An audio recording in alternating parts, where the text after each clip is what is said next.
कलबुर्गी शहर के जाने माने समाज सेवक अलहाज मोहम्मद जैनुद्दीन साहब के साथ मक्का के बाद मदीना मुनव्वरा जाने के वक्त एक बस हादसे में उनका देहांत हुआ है। वो एक समाज सेवक ही नहीं बल्कि हर एक काम चाहे कुछ भी हो मदद करते थे और जो लोग जिंदा लोगों की मदद करके वाहवाही लेते हैं, पर अलहाज मोहम्मद जैनुद्दीन साहब उन लोगों की मदद करते थे जो लोग इस दुनिया को छोड़ चुके होते हैं, यानी उनकी सारी इस्लामी रीति रिवाज से अंतिम संस्कार करते थे। कोविड के महामारी में भी उन्होंने इस काम को भली भांति अंजाम दिया था और उन्होंने अपनी टीम को भी तैयार किया है इस काम को आगे लेकर जाने के लिए। अलहाज मोहम्मद जैनुद्दीन साहब का खुलूस और उनकी मोहब्बत को कभी नहीं भुलाई जाएगी। खिदमत के साथ साथ वो शहर के हालात पर भी बहुत फिक्रमंद रहते थे, जो कि बहुत कम लोगों में होता है। इस वीडियो जो सफर शुरू होने से पहले का है, जो आप देख सकते हैं, अलहाज मोहम्मद जैनुद्दीन साहब अपनी सीट पर बैठे हुए हैं और ये वीडियो हादसा होने के बाद का है। उनके कारनामे और समाज सेवा का काम आइए उन्हीं की जुबानी सुन लेते हैं, जो उन्होंने हमारे चैनल को एक हज कैंप में दिया था, जिसमें वो और उनकी टीम वॉलंटियर्स का काम कर रही थी। अल्लाह ताला का लाख लाख एहसान है। 2 साल के बाद हमको खिदमत का मौका दिया। हम और हमारी टीम हर लिहाज से हाजियों की खिदमत के लिए कभी भी तैयार रहते हैं। दीगर भी जना काम रहे, हज कमेटी में कोई काम रहा तो वहाँ भी जाते हैं। जहाँ जहाँ हाजियों की ज़रूरत पड़ती है हमारी टीम जना हमेशा हाजियों की खिदमत तैयार रहती है। अल्हम्दुलिल्लाह 2 दिन का कैंप बहुत अच्छा रहा। एजाज साहब और उनकी टीम बेहतर अंदाज में हाजियों को जो सहूलत होती है वो बताए। और आज के जो है ना कैंप में जो है हमारे शागिर्दों को जना सिफारिशनामा पेश किया गया। मुझे बड़ी खुशी है, मेरे साथ और भी बच्चे जुड़ गए हैं काम में से नहलाने धुलाने में। तकरीबन अब जो है 10-11 बच्चे हो गए हैं जो इस काम में तैयार हैं पूरे। हमेशा जब भी कहीं से फ़ोना गुलबर्ग में जाते हैं हम लोग गुस्ल वगैरह देते हैं। अब वो मेरी उम्र के थक गया हूँ तो मैं जाके बैठता हूँ, बच्चे काम कर रहे हैं। अब ये काम सबसे पहला औलाद का फ़र्ज़ है। हमारी ख्वाहिश है और भी नौजवान बच्चे जुड़ें, इसमें सीखें। जो है ना ट्रस्ट बनाया हूँ, उसका नाम है सफ़र आखिरत। ट्रस्ट के तहत 2 एम्बुलेंस हैं गुलबर्ग में, फ्री सर्विस है उसकी। बाहर जाना है तो आपको पेट्रोल डालना पड़ेगा। ये दोनों एम्बुलेंस फ्री सर्विस है गुलबर्ग तक। कहीं से भी डेड बॉडी लाई जाती है। डेड बॉडी को जो है ना अगर गुस्ल देना है तो उसके लिए हम 2 जो है ना ये बनाए हैं गुस्ल खाने। एक जो है ना पायन में है जो सरकार बना दिया है, दूसरा जो है ना आज़ादपुर खबरस्तान कमेटी में जाती है, वहाँ भी 2 कमरे बनाए हैं गुस्ल के लिए। जब जैसी ज़रूरत पड़ी वहाँ ले आके गुस्ल देते हैं। और जिनके घरों में गुंजाइश नहीं है गुस्ल देने की, वो लोग भी अगर हमारे को फ़ोन करें तो हमारी जो है ना गाड़ी आएगी, बच्चे आएंगे, आपको लाएंगे, गुस्ल देकर आपके घर तक पहुंचाएंगे। इसी के चलते कांग्रेस पक्ष के नेता ईश्वर खंडरे और नॉर्थ एमएलए कनीज फातिमा ने उनके परिजनों से मिलकर श्रद्धांजलि दी। मीडिया से बात करते हुए ईश्वर खंडरे ने कहा कि जैनुद्दीन सिरनी फरोश जो सीनियर समाज सेवक थे, उनका एक दुर्घटना में देहांत हुआ है। मक्का मदीना में बहुत बड़ी दुख की बात है। बड़ा अफसोस हुआ है मुझे सुन के। आज एक कार्यक्रम था कांग्रेस पार्टी का, उस कार्यक्रम में भी हमने श्रद्धांजलि अर्पण की। जो उन्होंने समाज सेवा का काम किया है अपने 42 साल तक, वो भुला नहीं जाएगा। और मैं प्रार्थना करता हूं कि भगवान उनकी आत्मा को शांति दे और उनके परिजनों को गम सहने की शक्ति दे। और मैं सरकार से बात करके उनको एक अवार्ड दिया जाए ताकि उनके कामों को देखकर दूसरों को प्रेरणा मिले। आज कलबुर्गी के एक सीनियर समाज सेवक श्री जैनुद्दीन जी का जो मक्का मदीना में दुर्घटना में उनका देहांत हुआ, बहुत बड़ी दुख की बात है। बहुत बड़ा अफसोस हो गया सुन के। तो आज हमारे कांग्रेस पार्टी का एक कार्यक्रम था जिसमें सुरजेवाला जी आए थे। हम सब उनको याद करें, उनका स्मरण करें, श्रद्धांजलि भी अर्पण करें। तो मनुष्य के जीवन कब क्या हो सकता है बोल नहीं सकते, लेकिन उन्होंने जो उनके कार्यकाल में अच्छा काम किया, समाज का सेवा किया, तो आज भी लोग उनको याद करते हैं। 82 साल तक जो रहे, तो उसमें जब कभी भी गरीब और जो पीड़ित है, जब यहाँ कहीं भी जो है ना इंतकाल होता था, सबसे पहले वहाँ जाके उसकी तैयारी करते थे, उसका उनका पूरा जो है ना समय बिताते थे। तो ये उनमें जो कड़कड़ी है वो बताता है। तो मैं ऊपर वाले से दुआ मांगता हूँ कि ऊपर वाले उनके आत्मा को शांति दें और उनका जो गम है वो सहन करने की शक्ति उनके परिवार वालों को, उनके दोस्तों को, उनके अभिमानी को दे।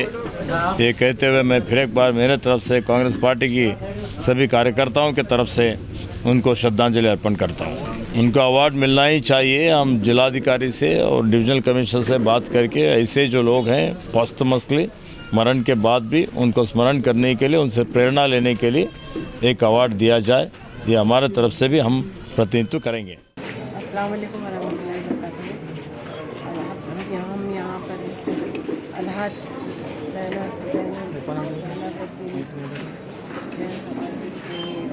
मकान पर हैं। यहाँ पर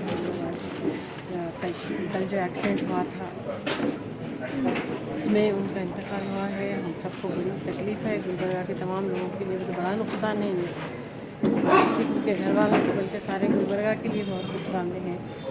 ऐसे अच्छे काम करके गए थे। उन्होंने कोविड में उन्होंने कई लोगों की मैयत को वसूल दिया है, ना सिर्फ मुसलमानों के बल्कि हिंदुओं के भी। कोविड में उन्हों का भी साथ दिया है और हम हमेशा याद रहेंगे और हमारे लिए बहुत बड़ी हैसियत की स्थिति हो। और मेरी दुआ है उनके घर वालों को अल्लाह ताला सब्र जमील अता फरमाए, उनको जन्नतुल फिरदौस में आला मकाम अता फरमाए। आमीन। एक बड़ी बहुत बड़ी शख्सियत थे। सारे गुलबर्गा में आज शोक का आलम है। आज सब लोग आप लोग भी देख रहे हैं कितने लोग सुबह में भी आई थी। काफ़ी लोग लेडीज़ हो जेंट्स हो भरे हुए थे यहाँ पर पुरसा देने के लिए, क्योंकि आप 2 टीम बनाए थे, एक लेडीज़ की और जेंट्स की मेला के लिए। तो तमाम लोग हर तरफ से सब लोग आ रहे हैं पुरसा देने के लिए और काफ़ी तकलीफ़ है सब लोगों को ये चीज़ अचानक ही हादसा होने से। जी जाहिर बात है अचानक होने से बहुत परेशान है वो लोग। तकलीफ़ तो है सबको, बस इस बात का वो इत्मीनान है कि ऐसी जगह पर उनकी मौत हुई है और जन्नतुल बक़ी में उनकी दफीन होगी इंशाअल्लाह ताला। शहीद कहला जाएंगे। शहीद कहलाएंगे। बिस्मिल्लाहिर्रहमानिर्रहीम। अस्सलाम वालेकुम रहमतुल्लाहि वबरकातुहू। जैसा कि मैं हाजी साहब के साथ में तकरीबन 12 से 15 साल से जुड़े हुआ हूँ। मैं इनके साथ में हूँ आज तक अल्हम्दुलिल्लाह साथ में करते आया हूँ। मेरे साथ में सारी टीम मौजूद है। ये लोग भी साथ में काम को अंजाम देते थे। जिस तरीके से उन्होंने हमको बताए हैं उस तरीके से हम काम को अंजाम दिए और उसी तरीके से इंशाअल्लाह आने वाले दिनों में भी वैसे ही काम को अंजाम देंगे। जैसे कि जो ख्वाहिश थी हमारे हाजी साहब की वो हम करने के लिए तैयार है। हम जो है अब मुझे तो ज़्यादा बोले नहीं हो रहा है, फिर भी मैं मेरे हाथ से जितना हो सकता है मैं उतना बोल सकता हूँ। उन्होंने जितना सोचे थे उनसे इंशाअल्लाह ज़्यादा से ज़्यादा करने की ताकत हम सब मिलकर करेंगे इंशाअल्लाह। उन्होंने जो ख्वाहिश जी जो भी रहता था उन्हें फ़ोन करके इत्तला देते थे, फिर हम एक दूसरे को मालूमात करके हम हमारे हिसाब से काम को अंजाम देने जाते थे। जहाँ पर भी जाना था उनका सपोर्ट था। हमको बेझिझक कोई चीज़ की हमको तकलीफ़ आज तक तो नहीं हुई, आने वाले दिनों में भी हमको नहीं होना बोल के हम अल्लाह से यही दुआ करेंगे। जैसा हाजी साहब सोच रहे थे वो मकसद को हम कामयाब रखेंगे और आने वाले दिनों तक भी हम उसको अंजाम देते रहेंगे। जब तक हमारी सांस है, जब तक हमसे अल्लाह काम देना चाह रहा है, हम इंशाल्लाह काम करते रहेंगे। गुलबर्गा के लिए अलहाज ज़ैनुद्दीन साहब सिरनी फरोश एक मिसाल थे। आने वाले दिनों में वो मिसाल रहेंगे इंशाअल्लाह। हम तकरीबन उनके साथ 15 से 18 साल तक उनके साथ में थे। हमको हर वो एक चीज़ बताए उन्होंने, हमसे जो नहीं होता था वो उन्होंने हमको बताते गए कि भाई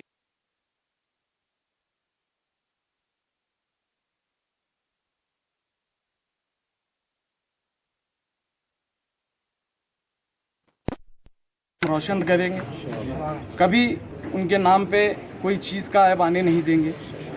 और कोविड के मामले में जब कोई आगे बढ़ के हिस्सा नहीं ले रहे थे, हमारे उस्ताद हमारे लिए एक चट्टान का काम करे। हमारे लिए वो ऐसे ऐसे रास्ते बताते गए कि हम वो लफ्ज़ों में बयान नहीं कर सकते। खैर अल्लाह हमसे जो काम लेने वाला है, हमारे उस्ताद जो हमको सिखा के गए हैं, इंशाअल्लाह हमारी पूरी टीम ये कोशिश करेंगी कि वो काम हमारे सांसों तक हम करते रहेंगे, उस काम को अंजाम देते रहेंगे।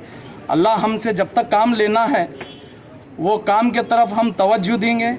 हमारे जो भी काम हैं वो दरकिनारे, पहले हमारे उस्ताद हमको जो सिखा के गए हैं उस चीज़ के तरफ हम पहले ध्यान देंगे। बाद में दुनियादारी का सोचेंगे।